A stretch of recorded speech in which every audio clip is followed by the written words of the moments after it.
Bonsoir les amis optimistes, j'espère que vous allez bien, que vous êtes en pleine forme. Le printemps arrive, c'est bientôt la fin de l'hiver, donc encore un peu de patience.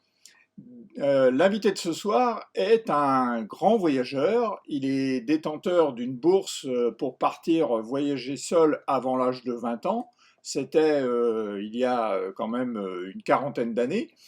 Depuis, il a bourlingué aux quatre coins du monde, en Europe bien sûr, mais aussi en Inde, dont il a ramené des idées avec un ami indien pour créer un restaurant que les Indiens connaissent bien, puisqu'il s'agit du restaurant India dans le centre-ville d'Angers. Mais il a aussi traversé le continent américain, du nord au sud, du Canada jusqu'en Patagonie, à une époque, dans les années 70, où il suffisait d'avoir un billet d'avion dans une poche et le guide du routard assez succinct à l'époque dans l'autre. De ce voyage, il a exhumé des souvenirs récemment pour en faire un livre, Quand les hommes vivront d'amour, dont il nous parlera ce soir, un livre qui vient de sortir dans toutes les bonnes librairies. Plus récemment, il a fait les chemins de Saint-Jacques de Compostelle, dont une fois au départ de chez lui.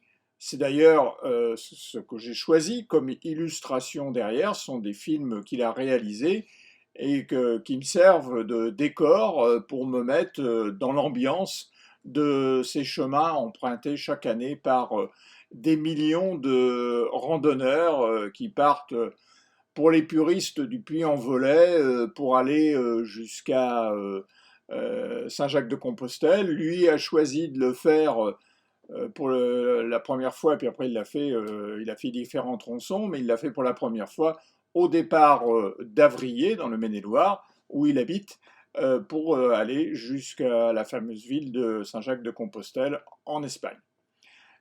C'est donc à sa rencontre que je vais ce soir pour discuter avec lui dans sa maison d'Avrier, une maison pleine de souvenirs, des sacs à dos, des guides, tout ce qu'il a pu ramener de ses différents voyages aux quatre coins du monde. Bonjour Xavier Vallet. Bonjour. Ravi de t'avoir dans les Chroniques Optimistes. Écoute, on se connaît déjà depuis un certain temps. Moi, je t'ai suivi particulièrement sur les chemins de Compostelle, hein. Tu as fait combien de fois les chemins de Compostelle? J'ai fait une fois en partant d'Angers et puis après j'ai refait des petits morceaux ici ou là. Alors donc tu marches, mais aussi t'écris. Et surtout, tu es un grand voyageur, et c'est ça ce qui m'intéresse. On va revenir un petit peu sur tous tes voyages, d'ailleurs que tu as consigné dans un livre qui vient de sortir, hein, qui s'appelle Quand les hommes vivront d'amour. Donc tu y parles dedans, je crois, de tous tes voyages. Tu peux nous en parler de ce livre? Alors je parle essentiellement de l'Amérique des années 70, puisque j'étais parti en 1975 et 76, un voyage de pratiquement 16 mois. Et c'est cette Amérique-là que je raconte, Amérique au pluriel, Amérique du Nord, Amérique du Sud, Amérique du Nord avec les changements qu'il y avait à l'époque suite à la guerre du Vietnam, suite au mouvement hippie. Il y avait aussi la révolte un petit peu des Québécois qui voulaient leur indépendance. Il y avait, après, je suis passé en Amérique du Sud, il y avait des choses assez extraordinaires qui se passaient, notamment beaucoup de régimes militaires très durs, donc il fallait faire attention aux voyageants et puis essayer de comprendre un petit peu tout ce qui se passait dans ces pays-là. Mais tu avais quel âge à l'époque? J'avais 22, 23 ans. Et donc tu avais gardé tous les souvenirs de l'époque, puisque, bon, je ne vais pas te demander ton âge aujourd'hui, mais bon, je sais que tu es... Bon, on va dire que c'était il y a 45 ans. 45 ans, voilà. Alors, 45 ans, si tu veux, la mémoire est pas forcément très fidèle. Donc, j'ai raconté ce dont je me souviens. Et j'ai aussi puisé dans une somme de souvenirs que j'ai trouvé. Alors ça, c'est un petit peu l'intérêt du confinement. Je me suis plongé dans mes archives. J'ai exhumé, on va dire, 350 photos, des diapos à l'époque, hein. J'ai regardé ces diapos, je les ai numérisés. Et puis j'ai retrouvé à peu près une cinquantaine de lettres que j'envoyais régulièrement à mes parents, dans lesquelles je notais beaucoup, beaucoup de choses. Ce qui fait que bon, j'ai pu avec tout ça. Et puis j'ai même retrouvé, je pourrais te le montrer, mais le guide du routard de l'époque, qui venait de sortir, hein, le guide du routard. Et Une archive, là. c'était la deuxième année hein, Ouais. qu'il existait. On se demandait si ça durerait longtemps, ce genre de guide. Ouais. Et le guide du routard de l'époque Amérique, il faisait quelques pages. Hein. C'était succinct, mais bon, ça m'a servi de canevas, si tu veux. Et à l'époque, tu étais lauréat d'une bourse aux Elijah pour voyager, Alors, pour ça, ou non, tu l'avais eu avant? la bourse Zelidja, c'est pour des jeunes entre 16 et 20 ans qui veulent faire un premier voyage en solo. D'accord. Donc, j'avais eu effectivement cette bourse. J'étais parti en Finlande jusqu'au cercle polaire, étudier un peu l'industrie du bois, etc. Le flottage du bois, plus précisément. Ces gros troncs d'arbres qu'on faisait descendre sur des rivières. Et j'ai donc obtenu cette bourse. J'ai rendu un rapport qui a été considéré comme satisfaisant et on m'a donné une deuxième bourse où là je suis parti en Israël, où j'ai travaillé dans un kibbutz, j'ai travaillé sur un chantier avec des travailleurs palestiniens, etc. Donc ça fait 2 voyages Zelidja à l'âge de 18 et 19 ans. Et ensuite, l'Amérique du Nord au Sud. Ensuite, 1 an de service militaire en Allemagne. Ah oui, c'était l'époque. Voilà, et puis ensuite, je voulais déjà voyager. J'étais parti direction l'Asie, mais je me suis arrêté en Suisse. Donc le voyage n'est pas allé très, très loin, parce que j'ai trouvé un job en Suisse. J'ai travaillé dans les vignes pendant presque 1 an. Et j'ai gagné pas mal d'argent. Donc après, je suis rentré en France. Et je suis là, j'ai racheté un billet, un aller simple pour New York. Et puis, à la découverte de l'Amérique. En solo. En solo. Donc j'ai vu quelques-unes de tes photos parce que tu les as publiées avant pour nous donner un avant-goût de ton Oui, livre. c'est ça, Tu les ouais. as publiées sur Facebook, donc Ouais. tu as fait une espèce de teasing. Donc c'est vrai, ça donne envie, mais c'est des images de l'époque. Hein. Ouais. Comme tu disais tout à l'heure, l'époque hippie, les années 60, où oui, tout c'est allait ça. bien. Toi, tu t'inscrivais dans ce genre de démarche à l'époque. Oui. Je suppose que tu devais avoir les cheveux un peu plus longs. J'avais les cheveux longs et les pantalons pas de def. Et je faisais de l'autostop. Et c'est vrai qu'on était, je pense, dans une très belle période, les années 70, où il y avait un espoir extraordinaire, puisque bon, les guerres, évidemment la Deuxième Guerre mondiale était déjà loin, la guerre d'Algérie, la guerre du Vietnam, pour ce qui concernait les Français, c'était fini aussi. La guerre du Vietnam pour les Américains, c'était fini depuis quelques années, même si j'ai fréquenté des déserteurs parce qu'ils devaient se planquer pendant des années pour ne pas avoir été à la guerre du Vietnam. Donc je raconte ça dans mon bouquin. Je raconte l'espoir des hippies, c'est-à-dire que ces jeunes qui voulaient créer un monde nouveau en fait. Donc tout ça, c'était vraiment de l'espoir. C'était aussi les Québécois qui voulaient leur indépendance, qui étaient tous en fête sur le Mont-Royal pour se réunir et chanter des belles chansons comme Quand les hommes vivront d'amour. C'est pour ça que j'ai un peu repris ce titre pour T'es pas passé par Woodstock, non, par hasard? J'y suis allé quelques années plus tard. Donc, C'était un peu tard. Le festival était déjà passé, mais j'ai assisté à quelques festivals aux États-Unis. Et puis aussi les concerts de jazz à la Nouvelle-Orléans, des fêtes incroyables en Californie. Enfin, tout ça, c'est des souvenirs, c'est vrai. Et depuis, le virus du voyage ne t'a jamais quitté parce que tu as fait l'Inde aussi. Oui, disons qu'après, je suis parti en Inde, au Népal, faire pas mal de voyages. Mais bon, après, je me suis quand même marié. J'ai travaillé pendant plus de 30 ans à la Poste. Donc là, je voyageais moins. Je voyageais entre Paris et Nantes parce que j'étais dans des trains postaux. Mais voilà, j'ai une famille, des enfants. Et le voyage, bon, j'en ai refait quelques-uns récemment pour aller au Québec, pour aller effectivement en Inde. J'avais monté un restaurant indien sur Angers. Donc je suis allé retourner voir un copain indien avec qui j'avais travaillé. Et qui C'était maintenant le restaurant India, voilà, qui existe toujours. Qui existe toujours, ouais. Et donc, ce copain-là, maintenant, a pris sa retraite et il est du côté de Pondichéry. Et là-bas, tu peux nous en parler. Tu avais été relativement bien accueilli, d'ailleurs, comme une célébrité. Comme une star, avec les colliers de fleurs, avec les pétards dans les rues, avec des repas et tout le village était invité. On a marché en procession. Enfin, c'était incroyable. Vraiment, un accueil comme seuls ces pays-là savent les faire. Je crois qu'ils ont un sens de la fête et de l'amitié. C'est magnifique. C'était au Kerala, hein, c'est ça Oui, non, c'était dans le Tamil Nadu, c'était ouais, dans le sud de l'Inde. Au sud, ouais. Voilà, Ouais. je suis allé après au Kerala aussi, parce Ouais. que c'est une très belle région. Donc. Et tu as emmené ton fils? Oui, j'ai amené mon fils qui est prof d'histoire géo et qui s'intéressait évidemment à faire un voyage comme ça. Donc, on a fait un voyage père-fils. Voilà, c'était un peu un voyage initiatique pour essayer de le convaincre que voyager, ça apportait quelque chose. Oui. Qu'est-ce que toi, ça t'a apporté de voyager comme ça? Qu'est-ce que tu en retires? Disons que au départ, j'ai une curiosité d'aller un petit peu découvrir le monde, d'aller voir un petit peu ce qu'on a connu à travers des bouquins, à travers des émissions de télé et autres. Donc l'envie, c'était effectivement d'aller par moi-même.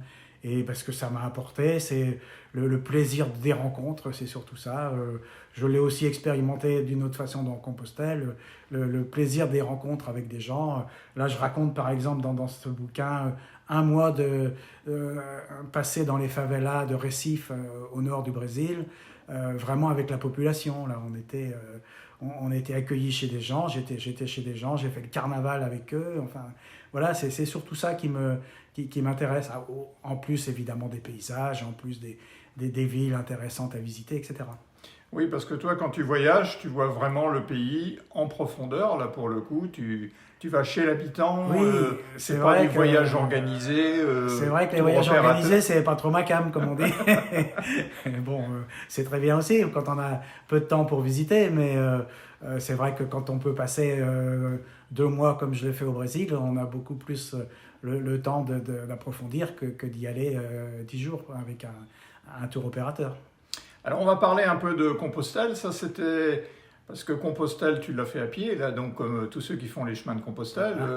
C'était quoi, un pari, une envie de le faire Ouais, c'était un pari intérieur, c'était un pari pour moi-même, hein, puisque bon, effectivement, j'ai eu un premier cancer qui m'a un peu sapé le moral, hein, quand on m'a annoncé que j'avais un cancer du rein qu'il fallait opérer, etc. Et bon, j'ai été hospitalisé, opéré, ensuite il a fallu récupérer quand même. Quand ça commençait à aller mieux, j'ai eu un deuxième cancer, c'était le cancer de la prostate. Là, on m'a opéré également, donc c'est quand même des moments difficiles. Et ensuite, je me sentais mieux et je me suis dit, là, il faut faire ce que tu as envie de faire et il faut le faire maintenant. Donc, je suis parti sans savoir si je pourrais y arriver, si peut-être qu'au bout de 8 jours, je serais obligé de faire demi-tour parce que je serais fatigué ou voilà. Mais marcher 1800 km, j'ignorais si j'en étais capable et c'était un pari sur moi-même, en plus quand même de l'envie de découvrir des chemins dont on a parlé beaucoup. Et bien que n'étant pas croyant, j'avais envie d'aller voir un petit peu comment ça se passait. C'était plus, toi, la découverte, rencontrer d'autres personnes plutôt que la croyance, façon, envers tout à fait. Un Dieu quel qu'il soit, mais c'était surtout de te prouver à toi-même que tu étais capable de le faire. Quoi. C'était de me prouver à moi-même et puis de profiter aussi. Et dès les premiers jours, j'ai profité de la nature. Moi qui ne suis pas quelqu'un qui me lève tôt, là, je me levais tôt pour marcher. En général, on marche plutôt le matin. Et voir un lever de soleil dans la campagne, que ce soit en Anjou, dans les Landes, dans les Pyrénées ou en Espagne, c'est toujours magnifique. Ouais, j'ai vu, parce qu'en même temps, tu es photographe. Parce que oui, j'adore la photo. Oui. Quand on voyage, il faut aussi avoir son appareil photo pour ramener des souvenirs. La preuve, c'est que ça t'a servi pour écrire ton dernier livre. Hein.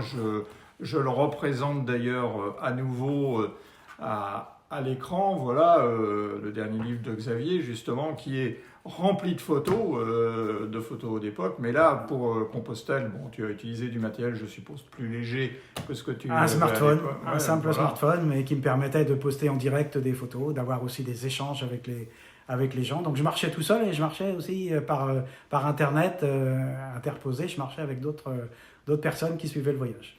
Alors, est-ce que c'est vraiment difficile de faire Compostelle? Parce que y a des gens qui craquent au bout d'un certain nombre de jours.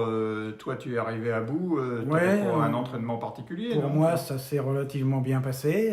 Il y a une part de chance, de toute façon, parce que quand tu fais Compostelle, tu peux te blesser, de tordre une cheville dans un coin caillouteux, et puis il faut rentrer, ou tomber, te casser un bras ou une jambe, et où tu dois rentrer, ou tu peux avoir quelqu'un dans la famille qui est malade ou autre, qui t'oblige aussi à ne pas aller au bout. Donc, il y a une part de chance. Après, il faut, je dirais qu'il faut être mesuré, il ne faut pas vouloir trop en faire. Moi, on m'avait dit, fais au départ des étapes courtes, entraîne-toi un petit peu avant de partir, c'est ce que j'ai fait. Je me suis entraîné pas longtemps, 15 jours avant, mais je faisais des étapes entre 15 et 20 km au début. Et puis voilà, je prenais soin de mon corps, et puis non, ça s'est fait sans difficulté. Et les voyages forment la jeunesse, donc c'est quoi ton prochain voyage? Tu en as d'autres Aujourd'hui, mon cher, nous sommes confinés, donc Oui, aucun projet. Mais dès que les frontières vont se réouvrir, si on peut voyager à nouveau, j'aimerais bien refaire des voyages, je ne sais pas encore où. T'as pas de destination précise non, pour l'instant? Non. Moi, je dis toujours que le monde est vaste et que j'en ai découvert qu'une toute petite partie, même si j'ai beaucoup voyagé. Donc, mais on peut aussi faire des très belles découvertes en prenant son vélo, en faisant la Loire à vélo, ou en allant quelque part en Europe. Oui, j'ai vu, possible, hein. tu as même pris des photos d'oiseaux dans ton jardin Oui. avec un appareil photo fixé au-dessus d'un nid pour c'était l'an dernier, l'éclosion des merles. des merles. Tout est possible pour peu qu'on soit bien dans sa tête et qu'on ait envie de sortir, voilà. qu'on soit plutôt en forme ou qu'on ait envie de le rester. C'est aussi ça ce que tu veux faire. Oui. Et puis la marche, sincèrement, enfin tu le sais mieux que moi, la marche c'est la meilleure des activités, un très bon sport, pas du tout traumatisant. C'est vraiment quelque chose qu'on peut conseiller à tout le monde. Eh bien, écoute, Xavier, merci. En tout cas pour cet éclairage, comme à chaque fois, j'ai toujours des personnes qui nous amènent une expérience qui permet à d'autres éventuellement d'en faire autant. Oui. D'abord, lire tes bouquins parce que ça inspire quelque part, ça donne envie, c'est le but quelque part. Et donc, moi-même qui suis aussi voyageur, ça me donne envie de repartir avec la valise. Que toi comme moi, nous pourrons voyager bientôt.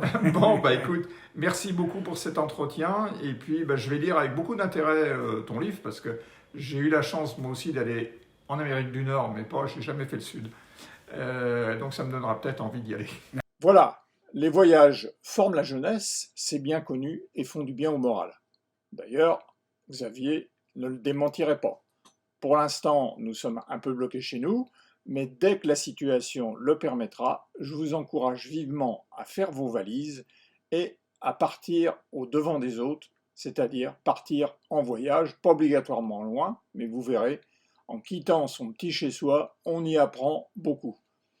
C'est d'ailleurs devant le site du Machu Picchu que j'ai décidé de terminer cette chronique. Le Machu Picchu est situé au Pérou, un des endroits que Xavier Vallet a eu la chance de visiter. Il en parle d'ailleurs dans son ouvrage. C'est devant ce site exceptionnel qu'on termine la chronique de ce soir. Moi, je vous retrouve la semaine prochaine avec un nouvel invité. En attendant, portez-vous bien. Et si vous voulez me suivre et commenter ces chroniques, n'hésitez pas à le faire sur les réseaux sociaux.